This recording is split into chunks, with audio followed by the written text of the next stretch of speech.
محبوبیت دو طرح کی ہوتی ہے، ایک ہوتی ہے محبوبیت ذاتی اور ایک ہوتا ہے محبوبیت صفاتی۔ کیسے؟ یوں سمجھیں کہ ہر ماں کو اپنا بیٹا خوبصورت نظر آتا ہے، چاہے ہو یا نہ ہو، لیکن اس کی نظر میں سب سے زیادہ خوبصورت کون ہوتا ہے؟ اس کا بیٹا ہوتا ہے۔ ایک دفعہ بادشاہ نے وزیر کو کہا کہ کل کسی بہت خوبصورت بیٹے کو لے آنا، تو وزیر اپنے بیٹے کو لے کے چلا گیا۔ بادشاہ نے کہا بھئی میں نے تجھے کہا تھا بڑے خوبصورت بچے کو لانا، اور تم تو ایک عام سے لڑکے کو لے کے آ گئے۔ اس نے کہا بادشاہ سلامت، ذرا میری نظر سے دیکھو تو دنیا میں اس سے زیادہ خوبصورت کوئی نہیں۔ یہ محبوبیت ذاتی ہوتی ہے۔ ہر ماں ہر باپ کو اپنے بچے سے ایسی محبت ہوتی ہے، یہ محبوبیت ذاتی کہلاتی ہے۔ اور ایک ہوتی ہے محبوبیت صفاتی، کہ بعض بچے واقعی بہت خوبصورت ہوتے ہیں، ان کے چہرے پہ بڑی معصومیت ہوتی ہے، کوئی بھی ان کو دیکھتا ہے نا تو وہ بچے ان کو اچھے لگتے ہیں، پرائی عورت بھی دیکھے گی نا تو اس بچے کو پیار کرے گی، کوئی مرد بچے کو دیکھے گا تو اٹھائے گا، سینے سے لگائے گا، پیار کرے گا۔ یہ کیا ہوتا ہے؟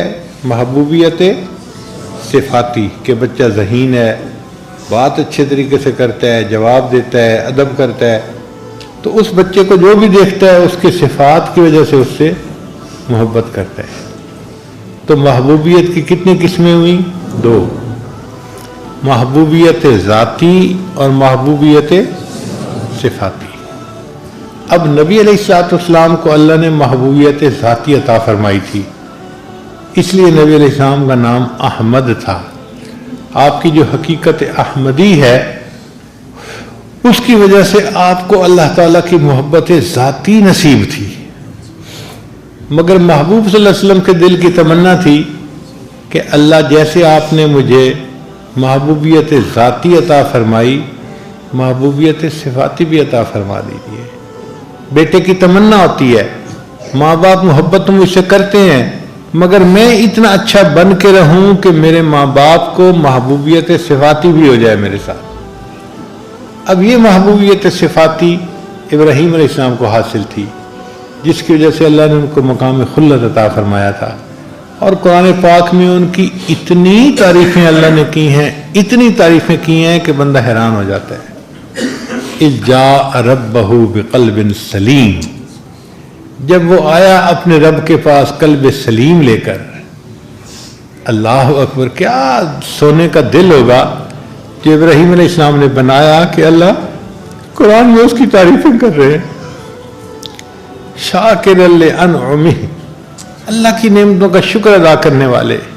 اجتباہ وہداہ الی صراط مستقیم، اللہ نے چن لیا، خاص کر لیا اسے اپنے لیے۔ ارے میرے محبوب، آپ بھی ان کے نقش قدم پہ چلیے۔ ایک جگہ فرمایا وَإِبْرَاهِيمَ الَّذِي وَفَّى، اور وہ ابراہیم جس نے اللہ سے وفاداری نبھا کر دکھا دی۔ کیا وہ وفاداری ہوگی کہ اللہ تعریف کر رہے ہیں؟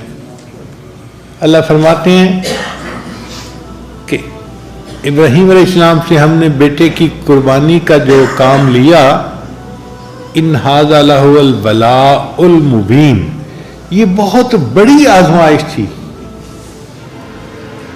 جو ابراہیم علیہ السلام سے مانگی گئی قربانی بیٹے کی، یہ بہت بڑی قربانی تھی، مگر اللہ فرماتے ہیں سلام علی ابراہیم، ابراہیم تجھ پر سلامتی ہو۔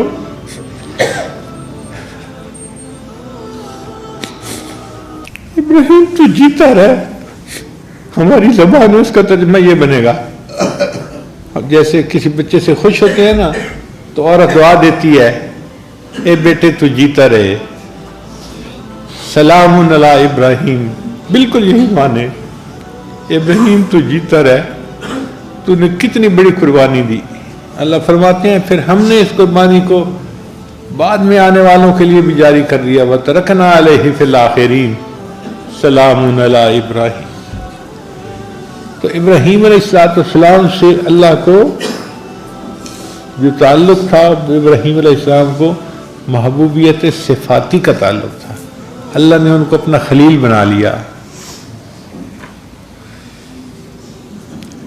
تو نبی علیہ السلام کے دل کی تمنا تھی کہ یا اللہ محبوبیت ذاتی تو آپ نے مجھے اپنی رحمت سے عطا فرما دی، اب میں دنیا میں ایسا بن کے رہنا چاہتا ہوں کہ مجھے محبوبیت صفاتی بھی نصیب ہو جائے، تاکہ چیز اپنے کمال کے درجے تک پہنچ جائے، اجماع ہو جائے محبوبیت صفاتی اور محبوبیت ذاتی کا۔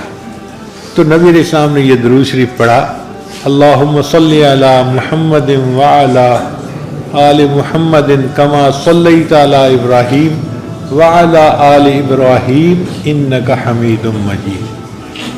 پھر پڑھا اللہم بارک علی محمد وعلی آل محمد کما بارکت علی ابراہیم وعلی آل ابراہیم انک حمید مجید۔ تو یہ اصل میں نبی علیہ السلام اس کمال کو پسند کرنا چاہتے تھے، یعنی نبی علیہ السلام چاہتے تھے کہ میری حقیقت محمدی جو ہے وہ حقیقت احمدی کے ساتھ متصل ہو جائے۔ آپ کا نام محمد اس دنیا میں تھا، آخرت میں آپ کا نام احمد ہوگا۔ تو نبی علیہ السلام کی حقیقت کے دو پہلو ہیں، ایک ہے حقیقت محمدی اور ایک ہے حقیقت، جو حقیقت محمدی تھی وہ تمنا کرتی تھی کیا میں اللہ کا شکر گزار بندہ کیوں نہ بنوں، اللہ نے تو گناہوں کے معاف ہونے کا وعدہ فرما دیا۔ تو نبی علیہ السلام فرماتے ہیں افلا اکون عبدا شکورا، کیا میں اللہ کا شکر گزار بندہ نہ بنوں۔ وہ جو حقیقت محمدی تھی وہ تڑپتی تھی کہ کاش میں عروج حاصل کروں حتیٰ کہ حقیقت احمدی کے ساتھ وصل ہو جاؤں۔ اس لیے نبی اسلام مجاہدہ فرماتے تھے، مشقت اٹھاتے تھے، دین کی خاطر آپ نے بہت قربانیاں دی۔ اور امام ربانی مجدد ثانیہ نے اپنے مکتوبات میں لکھا ہے کہ نبی علیہ السلام نے جو امت کو دین سکھایا اور امت نے نیکیاں کی، اب اس کا ثواب نبی علیہ السلام کے اعمال نامے میں بھی گیا نا، الدال علی الخیر کفاعلہ، تو یہ ثواب نبی علیہ السلام کے بھی حصے میں گیا۔ اور یہ اتنا ثواب کہ مجدد صاحب فرماتے ہیں کہ نبی علیہ السلام کے پردہ فرمانے کے 1000 سال کے بعد حقیقت محمدی کو عروج حاصل ہوا اور وہ حقیقت احمدی کے ساتھ متصل ہو گئی۔ اب نبی علیہ السلام کی دونوں حقیقتیں ایک ہیں، آپ کو اللہ نے محبوبیت ذاتی بھی دی ہے اور آپ کو اللہ نے محبوبیت صفاتی بھی دی ہے، اور یہ محبوبیت صفاتی دنیا میں مل سکتی تھی اور نہیں کہیں مل سکتی، دنیا ہی ہے جس میں انسان اعمال کرے تو اس کو اللہ تعالیٰ روحانی ترقی عطا فرماتے ہیں۔ تو اس لیے درود شریف آ گیا۔ اب درود شریف کے بعد پھر دعا سکھائی گئی، تو دیکھو کتنی خوبصورت دعا، رب اجعلنی مقیم الصلاۃ ومن ذریتی ربنا وتقبل دعا ربنا اغفر لی ولوالدی وللمؤمنین یوم یقوم الحساب۔ اب آپ سبحانک اللہم سے لے کے یوم یقوم الحساب تک دیکھیں کیا خوبصورت مضمون ہے نماز میں۔ اور اگر انسان کو ان معنی کا اندازہ ہو اور پتہ ہو کہ میں اپنے رب کے سامنے کھڑا ہوں تو انسان اپنی نماز کو انجوائے کرتا ہے۔ اس لیے نبی علیہ السلام فرماتے تھے قرۃ عینی فی الصلاۃ، میری آنکھوں کی ٹھنڈک نماز میں ہے۔ نبی علیہ السلام اس لیے فرماتے تھے ارحنی یا بلال، بلال اذان دے میری آنکھوں کو ٹھنڈک پہنچا دے۔ نبی علیہ السلام نماز کے وقت کا انتظار کیا کرتے تھے، صبح پڑھتے تھے نماز، ظہر کا انتظار، ظہر پڑھتے تھے عصر کا انتظار، عصر پڑھتے تھے مغرب کا انتظار، مغرب پڑھتے تھے عشاء کا انتظار۔ مومن یا تو نماز پڑھ رہا ہوتا ہے یا نماز کا انتظار کر رہا ہوتا ہے۔ اور واقعی یہ نماز اتنی اعلیٰ عبادت ہے کہ جو نماز سے ملتا ہے وہ کسی اور نماز سے نہیں مل سکتا، کسی اور عمل سے نہیں مل سکتا۔ امام ربانی مجدد ثانی رحمۃ اللہ اپنے مکتوبات میں لکھتے ہیں کہ جو لوگ قوالیاں سنتے ہیں اور مست ہوتے ہیں اور بھنگڑے ڈالتے ہیں، یہ بیچارے وہ لوگ ہیں جن کو نماز کی حقیقت کا پتہ ہی نہیں ہے۔ اگر ان کو نماز کی حقیقت کا پتہ ہوتا تو یہ اس طرح موسیقی کے اوپر مست نہ ہوتے اور بھنگڑے نہ ڈالتے، بلکہ ان کو رکوع اور سجود میں وہ مزہ نصیب ہوتا جو دنیا میں کسی اور طریقے سے مزہ نصیب ہو ہی نہیں سکتا۔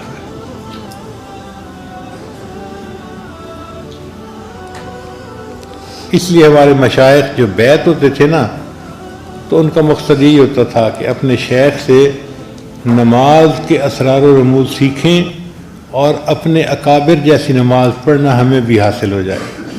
شاہ اسماعیل شہید رحمۃ اللہ علیہ سید احمد شہید رحمۃ اللہ کی خدمت میں حاضر ہوئے تو یہ کہا کہ حضرت مجھے بھی صحابہ جیسی نماز پڑھنا سکھا دیں،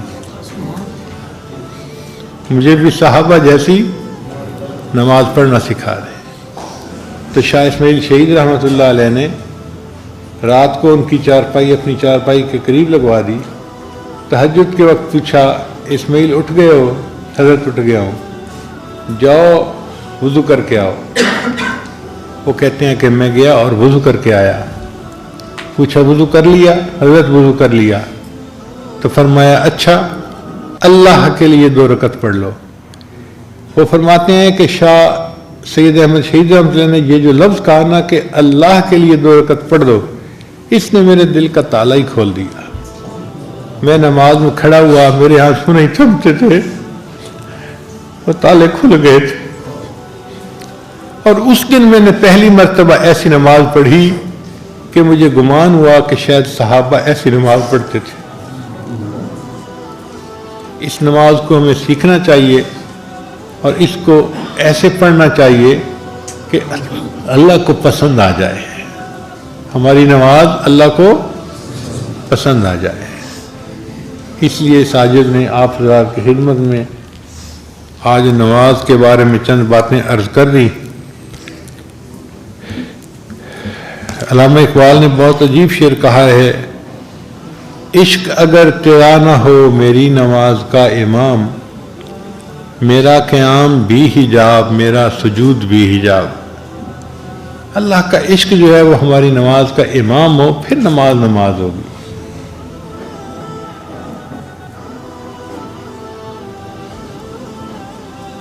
اب اس سجدے کی ابتدا فرشتوں سے ہوئی تھی کہ اللہ نے حکم دیا تھا اسجدوا لآدم، تو انہوں نے آدم علیہ السلام کے سامنے سجدہ کیا تھا اللہ کے حکم سے، اور اس کا اختتام انسان کے اوپر ہوگا۔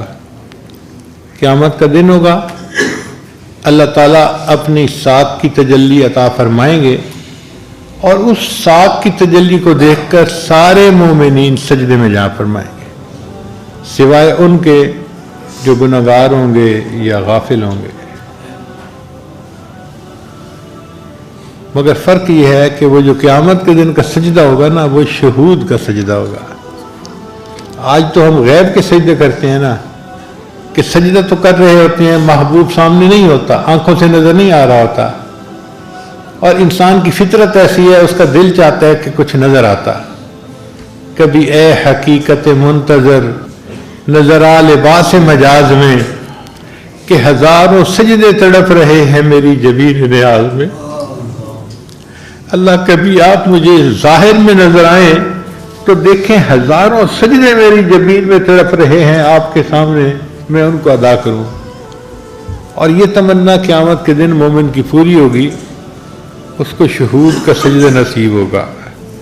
کتنے خوش نصیب ہوں گے وہ لوگ جن کو اللہ تعالیٰ یہ نعمت قیامت کے دن عطا فرمائیں گے، اور وہ اللہ کے سامنے اس حال میں سجدہ کریں گے کہ ان کو اللہ کی تجلی نصیب ہو رہی ہوگی۔